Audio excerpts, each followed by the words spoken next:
The civil rights movement was a social and political movement in the 50s and 60s aimed at abolishing racial segregation and discrimination in the United States. While segregation was abolished, there are still quite a few people in the world, especially in the United States, who are quite eager to claim that Christianity is the white man's religion, and that if it isn't inherently racist, it at least promotes a spirit of racism. Many contemporary writers lay the blame for racial discrimination at the feet of the church, and they tend to believe that the Bible is a key component in racism.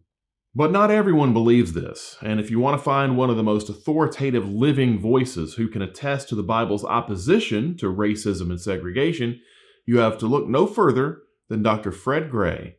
Dr. Gray was an attorney for civil rights icons like Dr. Martin Luther King Jr. and Rosa Parks.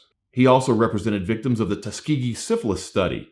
In July 2022, he received the Presidential Medal of Freedom, one of the two highest civilian awards in the United States. That same year, Dr. Gray was awarded honorary doctorates by the University of Alabama School of Law and Princeton University. His contributions to the civil rights movement cannot be overstated.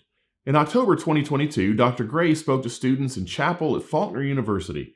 He told stories about his life and work, and when asked where his pursuit of justice began, he said it began in what he was taught in church.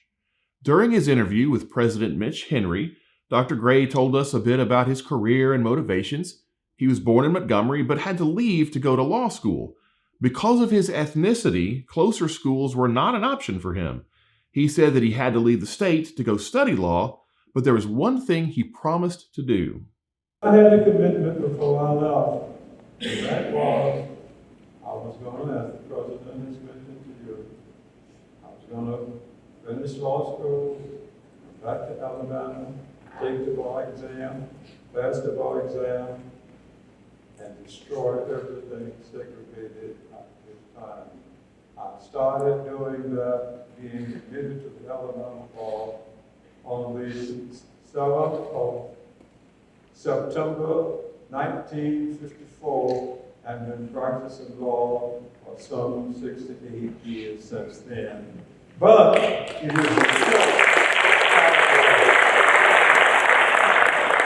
Brother Gray, I don't think I heard that last comment because they were clapping. What did you say started it all? the church. It all started with the church.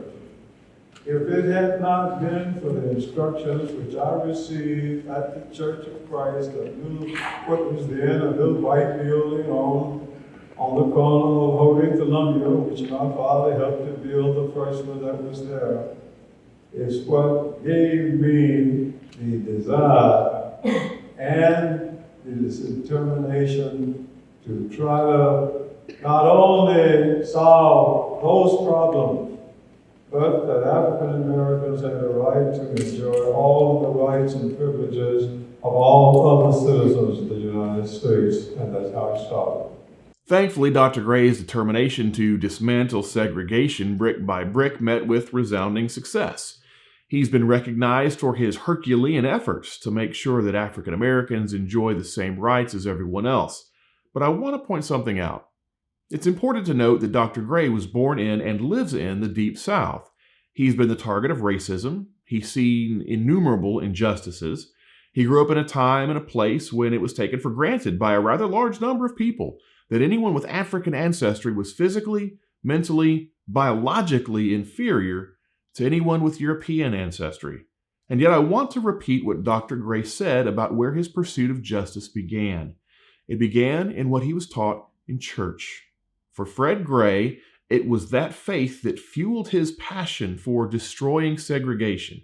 When applied properly, the Bible is a force for good, for equality, and for justice. It's a shame that more people don't see that, because any cursory examination of the Bible makes it clear that any act of racism, any act of discrimination or injustice is completely contrary to the gospel of Christ.